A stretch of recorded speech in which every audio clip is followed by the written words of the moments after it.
Hello friends, myself Vanna Dave from Civil Department. Welcome to our lecture Structural Mechanics 1. So previous lecture ની અંદર આપણે સબ topic number 4 start કરી અને બે terms સમજ્યા હતા. એક તમારું છે લિનિયર સ્ટ્રેન અને લેટરલ સ્ટ્રેન. સો આજના લેક્ચરમાં આપણે એના પછીના ટર્મ્સ ક્લિયર કરશું. સૌથી પહેલાં અત્યારે આપણે જોઈશું પોઈઝન્સ રેશિયો. એટલે કે પોઈઝન્સ રેશિયો કોને કહેવાશે? પોઈઝન્સ રેશિયો જે છે એને ગુજરાતીમાં પણ પોઈઝન્સ રેશિયો. આપણે લાસ્ટ ટાઈમ જે જોયું હતું એમાં લિનિયર અને લેટરલ ડાયરેક્શન છે એને આપણે લિનિયર ડાયરેક્શન કહીએ છીએ અને એનાથી જે પરપેન્ડિક્યુલર ડાયરેક્શન છે એને આપણે લેટરલ ડાયરેક્શન કહીએ છીએ. એટલે કે લિનિયર સ્ટ્રેન અને લેટરલ સ્ટ્રેન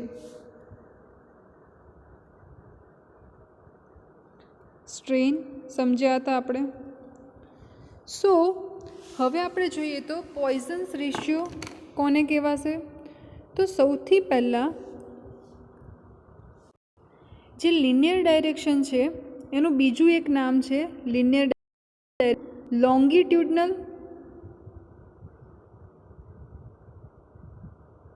ડાયરેક્શન. ક્લિયર? એનું એક નામ છે લોંગિટ્યુડનલ ડાયરેક્શન. લિનિયર ડાયરેક્શનને આપણે લોંગિટ્યુડનલ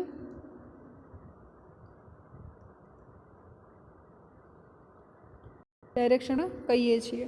સો પોઈઝન્સ રેશિયો આપણે જોઈએ તો પોઈઝન્સ રેશિયો એટલે અહીંયા તમે જોઈ શકો છો કે પોઈઝન્સ રેશિયો કોને કહેવાશે? તો લેટરલ સ્ટ્રેન અપોન, એટલે કે લોંગિટ્યુડનલની જગ્યાએ હું લિનિયર લખી શકું તો લેટરલ સ્ટ્રેન અપોન શું થશે? Linear strain. ક્લિયર? તો એને આપણે શું કહીશું? પોઈઝન્સ રેશિયો કહીશું. અહીંયા તમે જોઈ શકો છો કે ડાયરેક્શન લેટરલ સ્ટ્રેન છે તો એના લીધે શું થાય છે? એની ડાયામીટરમાં ફેરફાર થાય છે. જે લોંગિટ્યુડનલ અથવા તો લિનિયર સ્ટ્રેન છે એનાથી શું થશે? એની લંબાઈમાં ફેરફાર થશે. એટલે કે ઓરિજિનલ તમે આ જે ડોટેડ છે એ તમારો ઓરિજિનલ શેપ હતો. જ્યારે આપણે એને બંને સાઈડથી આવી રીતે સ્ટ્રેન આપીએ છીએ, લોંગ આપીએ છીએ, ત્યારે શેપ ચેન્જ થઈને આવો કંઈક થઈ જાય. તમારો ડાર્ક રેડ લાઇનમાં મેં બતાવ્યું છે એવો. ક્લિયર? સો આપણે ફોર્મ્યુલા બેઝ પોઈઝન્સ રેશિયો જોઈએ. સૌથી પહેલાં જોઈએ તો પોઈઝન્સ રેશિયો જે છે એને આપણે મ્યુ અથવા તો 1/m થી દર્શાવીએ છીએ.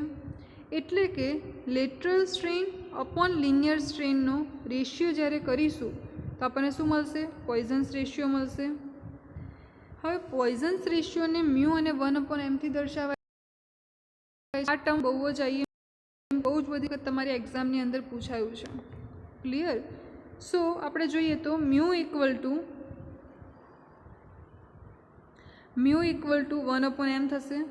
હવે લેટરલ સ્ટ્રેનને આપણે શું લખતા હતા? તો એપ્સિલોન ડેશ લખતા હતા. અને લિનિયર સ્ટ્રેનને આપણે શું લખતા હતા? તો એપ્સિલોન લખતા હતા. તો એપ્સિલોન ડેશ અપોન એપ્સિલોન એને આપણે શું કહીશું? તો એને આપણે કહીશું પોઈઝન્સ રેશિયો. એને આપણે શું કહીશું? પોઈઝન્સ રેશિયો અથવા તો મ્યુ. હવે એક પૂછું કે પોઈઝન્સ રેશિયો જે છે એનો યુનિટ થશે કે નહીં થાય? હશે તો એનો યુનિટ કયો હશે? સો નેક્સ્ટ લેક્ચરની અંદર હું તમને પોઈઝન્સ રેશિયોનો યુનિટ કહીશ. એનો મળશે કે નહીં મળે એ પણ તમને આન્સર આપીશ. બટ થોડુંક સર્ચ કરીને મને આ આન્સર આપજો તમે નેક્સ્ટ લેક્ચરની પહેલાં કે પોઈઝન્સ રેશિયો જે છે એનો યુનિટ હશે કે નહીં હોય. ક્લિયર? હવે અહીંયા બે ટર્મ લખેલું છે કે જ્યારે આપણે સ્ટીલ જોઈએ છીએ, સ્ટીલ એટલે કે રેન્ફોર્સમેન્ટ જોઈએ ત્યારે જે મ્યુની વેલ્યુ છે કેટલી હશે? 0.25 ટુ 0.33. અને જ્યારે કોન્ક્રીટ છે, જે આપણે કોન્ક્રીટ બનાવીએ છીએ એના માટે તમારા પોઈઝન્સ રેશિયોની વેલ્યુ કેટલી હશે? 0.08 ટુ 0.18. ક્લિયર? સો આ બે વેલ્યુ જનરલી પૂછાય છે. ક્લિયર? આપણે હવે પોઈઝન્સ રેશિયોને ગુજરાતીમાં પણ પોઈઝન્સનો ગુણોત્તર કહીએ છીએ, જેને આપણે મ્યુ અથવા તો 1/m થી દર્શાવીએ છીએ. પોઈઝનનો ગુણોત્તર એટલે શું થશે? Lateral strain upon linear strain, એટલે કે એપ્સલોન ડેશ અપોન એપ્સલોન. એને શું કહીશું? મ્યુ કહીશું અથવા તો 1/m કહીશું. ક્લિયર? મ્યુ અથવા તો 1/m equal to epsilon dash upon epsilon. તો તમારો પોઈઝન્સ રેશિયો અહીંયા કમ્પ્લીટ થાય છે. હવે નેક્સ્ટ જોઈએ તો નેક્સ્ટ છે વોલ્યુમેટ્રિક સ્ટ્રેન, એટલે કે એપ્સલોન વી. વોલ્યુમેટ્રિક સ્ટ્રેન કોને કહેવાય? સૌથી પહેલાં સ્ટ્રેનનો મિનિંગ આપણને ખબર છે. સ્ટ્રેન એટલે કે change in length upon original length, એટલે કે ચેન્જ ઇન લેન્થ છે, ચેન્જ ઇન બ્રેડ્થ છે, ચેન્જ ઇન ડાયામીટર છે, ચેન્જ ઇન થિકનેસ છે. મીન્સ કે કોઈ પણ વસ્તુનું ચેન્જ અને અપોન એનું ઓરિજિનલ કરીએ તો આપણને શું મળશે? સ્ટ્રેન મળશે. તો એ વર્ડ ઉપર જ્યારે આપણે વોલ્યુમેટ્રિક સ્ટ્રેનની વાત કરીએ છીએ, એટલે કે વોલ્યુમનું જે વસ્તુ છે એના આપણે જ્યારે સ્ટ્રેનની વાત કરીએ છીએ, તો વોલ્યુમેટ્રિક સ્ટ્રેન કોને કહેવાશે? તો change in volume upon original volume. Clear? Volume એટલે ડેલ્ટા વી અપોન વી, તો એને આપણે શું કહીશું? એપ્સલોન વી, એટલે કે વોલ્યુમેટ્રિક સ્ટ્રેન કહીશું. ક્લિયર? તો આને આપણે કહીશું વોલ્યુમેટ્રિક સ્ટ્રેન, જેની અંદર change in volume upon original volume આવે છે. ગુજરાતીમાં જોઈએ તો વોલ્યુમેટ્રિક સ્ટ્રેન એટલે કે એપ્સલોન વી. એપ્સલોન વી એટલે કે કદમાં થતો ફેરફાર, એટલે કે વોલ્યુમમાં થતો ફેરફાર અને અપોન મૂળ કદ. Epsilon v equal to delta V upon v. Clear? અને આપણે કહીશું વોલ્યુમેટ્રિક સ્ટ્રેન. હવે વોલ્યુમેટ્રિક સ્ટ્રેનની એક ફોર્મ્યુલા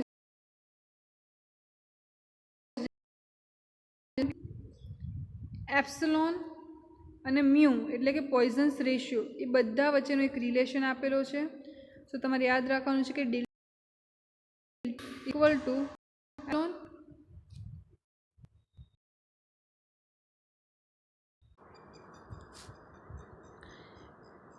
તો તમારી આ એક ફોર્મ્યુલા જે છે તમારે યાદ રાખવાની છે ખાસ, કે delta V upon v equal to epsilon into 1 - 2 mu. હજી આના પછી તમારા બહુ બધા રિલેશન હશે ફોર્મ્યુલાના, જે તમારે યાદ રાખવાના છે. ફોર્મ્યુલા બેઝડ બહુ બધા તમારા ન્યુમેરિકલ્સ છે, તો તમારે ફોર્મ્યુલા યાદ રાખવી પડશે. અને કયા ન્યુમેરિકલ્સની અંદર કઈ ફોર્મ્યુલા છે એ તમારું ઇન્સ્ટન્ટ માઇન્ડ દોડવું જોઈએ. એના માટે તમારી ફોર્મ્યુલા તમને યાદ હોવી જોઈએ. ક્લિયર? સો હવે આપણે નેક્સ્ટ જોઈએ આગળ. નેક્સ્ટ તમારી ટર્મ છે બલ્ક મોડ્યુલસ. બલ્ક મોડ્યુલસને આપણે કે વડે ડિનોટ કરીએ છીએ. ઓકે, અહીંયા પણ જો તમારું એક ઇક્વેશન આપેલું છે, મેં તમને v upon v equal to epsilon into 1 - 2 mu. Clear? So bulk modulus કોને કહેવાશે? કે કોને કહેવાશે? તો આ પણ તમારું મોસ્ટ આઈએમપી ટર્મ છે. તો હું સમજાવું કે when a body is subjected to 3 mutually perpendicular stresses of equal intensity, the ratio of direct stress to the corresponding volumetric strain is known as bulk modulus. એટલે કે ડાયરેક્ટ સ્ટ્રેસ અપોન વોલ્યુમેટ્રિક સ્ટ્રેનના ગુણોત્તરને શું કહીશું આપણે? Bulk modulus કહીશું. ગુજરાતીમાં સમજાવું તો જ્યારે કોઈ પદાર્થ પર પરસ્પર કાટખૂણે આવેલા 3 સમતલ ઉપર એક સરખી અને એક જ પ્રકારની નોર્મલ સ્ટ્રેસ લાગતા હોય ત્યારે ડાયરેક્ટ સ્ટ્રેસ અને વોલ્યુમેટ્રિક સ્ટ્રેનના ગુણોત્તરને બલ્ક મોડ્યુલસ કહીએ છીએ. ક્લિયર? સો બલ્ક મોડ્યુલસ કોને કહેવાશે? જેમાં ડાયરેક્ટ સ્ટ્રેસ અને વોલ્યુમેટ્રિક સ્ટ્રેસનો શું છે? રેશિયો છે. ડાયરેક્ટ સ્ટ્રેસને શું કહીશું આપણે? સિગ્મા કહીશું. અને વોલ્યુમેટ્રિક સ્ટ્રેનને શું કહીશું? એપ્સલોન વી કહીશું. ક્લિયર? સો આનો યુનિટ શું થશે? તો ન્યૂટન પર mm² થશે. કેવી રીતે ન્યૂટન પર mm² થશે? તો તમારા સ્ટ્રેસનો યુનિટ શું છે? ન્યૂટન પર mm². અને volumetric strain, but strain word આવી ગયો એટલે શું થઈ જશે? કોઈ યુનિટ છે નહીં, તો યુનિટ શું થશે? ન્યૂટન પર mm². ક્લિયર? આને આપણે શું કહીશું? Bulk modulus. ગુજરાતીમાં જોઈએ તો હવે બલ્ક મોડ્યુલસને ગુજરાતીમાં પણ બલ્ક મોડ્યુલસ જ કહેવાય છે કે. હવે બલ્ક મોડ્યુલસ કોને કહીશું? તો direct stress upon volumetric strain, એટલે કે સિગ્મા અપોન એપ્સલોન વી, એને આપણે શું કહીશું? કે કહીશું બલ્ક મોડ્યુલસ. જેનો યુનિટ મેં તમને હમણાં સમજાવ્યું એ પ્રમાણે શું છે? ન્યૂટન પર mm² થશે. ક્લિયર? હવે આપણે જોઈશું શિયર સ્ટ્રેસ. શિયર સ્ટ્રેસ અને શિયરવાના છે. સૌથી પહેલાં તો શિયર સ્ટ્રેસ. સો તમને આ વર્ડ સાંભળીને કંઈ યાદ આવતું હશે, જે આપણે ચેપ્ટર નંબર 1ની અંદર જે ઇન્ટ્રોડક્શન હતું એમાં આપણે શિયર સ્ટ્રેસ ભણ્યા હતા. ગુજરાતીમાં આપણે એને કહીએ તો કર્તન પ્રતિબળ, અને એને ડિનોટ થાય છે ટાઉથી. Clear? So same to same જ છે જે આપણે પહેલાં ભણ્યા હતા એ જ વસ્તુ છે. સો ફરીથી એક વખત રિવાઇઝ કરાવી દઉં છું કે when a body is subjected to two equal and opposite forces acting tangentially across the resisting section, as a result of which the body tends to shear off across the section, the stress induced is called shear stress. Clear? એટલે કે અહીંયા સૌથી પહેલાં તો લખેલું છે before shearing અને લખ્યું છે આફ્ટર શિયરિંગ. એટલે હું તમને સમજાવું તો જ્યારે આપણે જેની કાર્યરેખા એક નથી, મેં તમને ત્યારે સમજાવ્યું હતું લાઇન ઓફ એક નથી, એવા આપણે બી અલગ અલગ મટીરિયલ લીધા છે. સપોઝ કે તમારું આ છે મટીરિયલ નંબર 1, આ છે તમારું મટીરિયલ નંબર 1 અને આ તમારું છે મટીરિયલ નંબર 2. સો આને આપણે બોલ્ટેડ અથવા તો વેલ્ડેડ કનેક્શનથી જોઈન્ટ કર્યા છે. હવે જ્યારે શિયરિંગ નથી થતું ત્યારે હું શું કરું છું? હજી બંને સાઈડથી ફોર્સ આપવાનું. તો જ્યારે હું ત્યારે અહીં બંને વચ્ચે કંઈ ઘર્ષણ પેદા થશે, એને આપણે શું કહીશું? શિયરિંગ કહીશું અથવા તો શિયર ફોર્સ કહીશું. અને બંને રિવેટ એકબીજાથી દૂર જતા રહેશે. તો આફ્ટર શિયરિંગ આવી કોઈક સિચ્યુએશન હશે જ્યારે આપણે બંને સાઈડથી ફોર્સ એપ્લાય કરીએ છીએ ત્યારે. ક્લિયર? સો આપણે ત્યારે ટર્મ્સ ભણ્યા હતા શિયર સ્ટ્રેસ, બટ એની કોઈ ફોર્મ્યુલા નહોતા ભણ્યા. સો તમારે અહીંયા સ્ટ્રેસ કે તમને સ્ટ્રેસ કોને કહેવાશે? તો stress equal to always force upon area, એટલે કે અહીંયા આપણે પી વડે ઓલવેઝ કરીએ છીએ તો પી અપોન એરિયા. સો એવી જ રીતે શિયર સ્ટ્રેસની વાત કરીએ તો shear force upon shear area. So same જ છે કે શિયર સ્ટ્રેસ કોને કહેવાશે? Force upon area. But shear સ્ટ્રેસની વાત કરીએ છીએ તો shear force upon shear area થશે, એટલે tau equal to F upon A S થશે. શિયર સ્ટ્રેસનો યુનિટ તમને ખબર છે ન્યૂટન પર mm² અથવા એકલા સ્ટ્રેસનો યુનિટ પણ ન્યૂટન પર mm² થશે. ખાસ યાદ રાખવાનું છે જ્યાં પણ તમારો સ્ટ્રેસ વર્ડ હશે સ્ટ્રેસ, ત્યાં તમારો યુનિટ થઈ જશે ન્યૂટન પર mm². પણ જ્યાં તમારું સ્ટ્રેન વર્ડ છે સ્ટ્રેન, ત્યાં તમારો એનો કોઈ જ યુનિટ હશે નહીં. ક્લિયર? સો આપણે આગળ જોઈએ તો ગુજરાતીમાં શિયર સ્ટ્રેસ જોઈ લઈએ. શિયર સ્ટ્રેસને કહીશું ગુજરાતીમાં આપણે એનામાં આવે છે. હવે એની ડેફિનેશન જોઈએ તો કોઈ પદાર્થ પર બે સરખા મૂલ્યના પરસ્પર વિરુદ્ધ દિશામાં જેમની કાર્યરેખા એક નથી તેવા બે બળો જ્યારે લગાવવામાં આવે છે ત્યારે પદાર્થ બળની સમાંતર દિશામાં ચીરાઈ જાય છે અને ત્યારે જે સ્ટ્રેસ પેદા થાય છે એને આપણે શું કહીએ છીએ? શિયર સ્ટ્રેસ કહીએ છીએ. એટલે કે tau equal to F upon as, એટલે કે shear force upon shear area. એને આપણે શું કહીશું? શિયર સ્ટ્રેસ કહીશું. એને આપણે કહીશું કર્તન પ્રતિબળ. સો હવે આપણે આગળ જોઈએ તો સ્ટ્રેન મને કહેવાશે. ખબર છે કે સ્ટ્રેન એટલે ઓલવેઝ ચેન્જ ઇન લેન્થ અથવા તો change in diameter, A means કે ચેન્જિંગ અને અપોન ઓરિજિનલ. સો અહીંયા આપણે જોઈએ તો શિયર સ્ટ્રેન લખેલું છે. શિયર સ્ટ્રેન કોને કહીશું? તો ડિફોર્મેશન, એટલે કે જેટલો પણ બદલાવ થાય છે એ, અને અપોન ઓરિજિનલ લેન્થ, તો એને આપણે કહીશું શિયર સ્ટ્રેન. એ જે ફિગર ગીવન છે અહીંયા એ કંઈ ઇમ્પોર્ટન્ટ નથી, સો તમારે યાદ રાખવાની જરૂર નથી. અને અહીંયા જેટલી વસ્તુ લખી છે એ પણ કંઈ યાદ રાખવાની જરૂર નથી. ખાલી તમારી એક જ ફોર્મ્યુલા યાદ રાખવાની છે કે shear strain equal to deformation upon original length. Clear? Unit હશે નહીં, સો યુનિટ લેસ છે. ગુજરાતીમાં જોઈ લઈએ હવે. શિયર સ્ટ્રેન ને આપણે ડિનોટ કરશું ફાઈ વડે. શિયર સ્ટ્રેન શિયર સ્ટ્રેન જ કહેવાય છે અને એની ફોર્મ્યુલા પણ ગુજરાતીમાં આ રીતે જ આપેલી છે, ડિફોર્મેશન અપોન ઓરિજિનલ લેન્થ. એટલે કે જે પણ બદલાવ થાય છે, ડિફોર્મેશન થાય છે, વિકૃતિ અપોન ઓરિજિનલ એટલે કે મૂળ લંબાઈ, તેને આપણે શું કહીશું? શિયર સ્ટ્રેન કહીશું. ક્લિયર?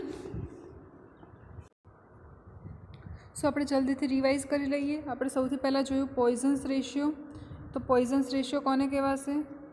કે lateral strain upon linear strain, એટલે કે મ્યુ ઇક્વલ ટુ 1/m, એને મ્યુ વડે પણ દર્શાવાય છે, એટલે કે એપ્સિલોન ડેશ અપોન એપ્સિલોન. જ્યારે સ્ટીલ માટે હોય ત્યારે મ્યુની વેલ્યુ 0.25 ટુ 0.33 સુધી હોય છે અને કોન્ક્રીટ હોય ત્યારે મ્યુની વેલ્યુ 0.08 થી 0.18 સુધી હોય છે. ક્લિયર? એના પછી આપણે જોયું હતું વોલ્યુમેટ્રિક સ્ટ્રેન, એટલે કે વોલ્યુમેટ્રિક ઇન વોલ્યુમ એટલે કે એના કદમાં થતું ફેરફાર, અને અપોન ઓરિજિનલ વોલ્યુમ એટલે કે મૂળ વોલ્યુમ, એટલે કે epsilon V equal to delta V upon V, એને આપણે શું કહીશું? Volumetric strain. ક્લિયર? ગુજરાતીમાં પણ પોઈઝન્સ રેશિયોને આપણે શું કહીએ છીએ? પોઈઝન્સનો ગુણોત્તર કહીએ છીએ, જે lateral strain upon linear epsilon dash upon epsilon. Volumetric strain એટલે કદમાં થતો મૂળ ફેરફાર અપોન મૂળ. ક્લિયર? એના પછી તમારી એક ફોર્મ્યુલા હતી જે યાદ રાખવાની હતી, જે મેં તમને સમજાવી. Bulk modulus. બલ્ક મોડ્યુલસ કોને કહેવાશે? તો direct stress upon volumetric strain, એટલે કે સિગ્મા અપોન એપ્સિલોન વી, એને આપણે શું કહીશું? બલ્ક મોડ્યુલસ કહીશું. એટલે કે ન્યૂટન પર mm સ્ક્વેરમાં એનો યુનિટ થશે. ક્લિયર? ગુજરાતીમાં પણ બલ્ક મોડ્યુલસને બલ્ક મોડ્યુલસ જ કહીએ છીએ. તો આપણે આગળ જોઈએ તો શિયર સ્ટ્રેસ. શિયર સ્ટ્રેસ આપણે જોયું હતું કે કોને કહીશું? શિયર ફોર્સ અપોન શિયર,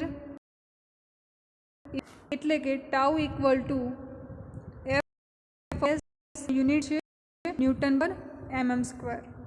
જેમાં મેં તમને સમજાવ્યું હતું કે એવા બે અલગ અલગ ફોર્સ કે જે એવી લાગે છે પરસ્પર વિરુદ્ધ દિશામાં લાગે છે અને સરખા મૂલ્યના હોય છે, જેની કાર્યરેખા એક નથી, એવા આપણે બે મટીરિયલને કનેક્ટ કર્યા છે રિવેટ અથવા તો વેલ્ડેડથી, અને ફોર્સ લગાવશું તો અહીંયા જે સ્ટ્રેસ પેદા થશે એને આપણે શું કહીશું? શિયર સ્ટ્રેસ કહીશું. એવું હતું આપણે જોયું હતું શિયર સ્ટ્રેન. શિયર સ્ટ્રેનમાં મેં તમને સમજાવ્યું હતું કે તમારે એક જ વસ્તુ યાદ રાખવાની છે કે ડિફોર્મેશન અપોન ઓરિજિનલ લેન્થ, એને આપણે કહીશું શિયર સ્ટ્રેન. તો સ્ટ્રેન વર્ડ આવે છે એટલે કે એનો કોઈ યુનિટ છે નહીં. મેં તમને કીધું એ પ્રમાણે કે શિયર કહીએ છીએ જેમાં સેમ જ લખેલું છે કે બે સરખા મૂલ્યના પરસ્પર વિરુદ્ધ દિશામાં એક કાર્યરેખા નથી, એના ઉપર જો આપણે બળ લગાવીએ તો તે સ્ટ્રેસ પેદા થાય છે, એને શું કહીએ છીએ? ટાઉ કહીએ છીએ. F upon S. એવી જ રીતે શિયર સ્ટ્રેન કોને કહેવાશે? તો ડિફોર્મેશન અપોન ઓરિજિનલ લેન્થ, આપણે કહીશું શિયર સ્ટ્રેન. ક્લિયર?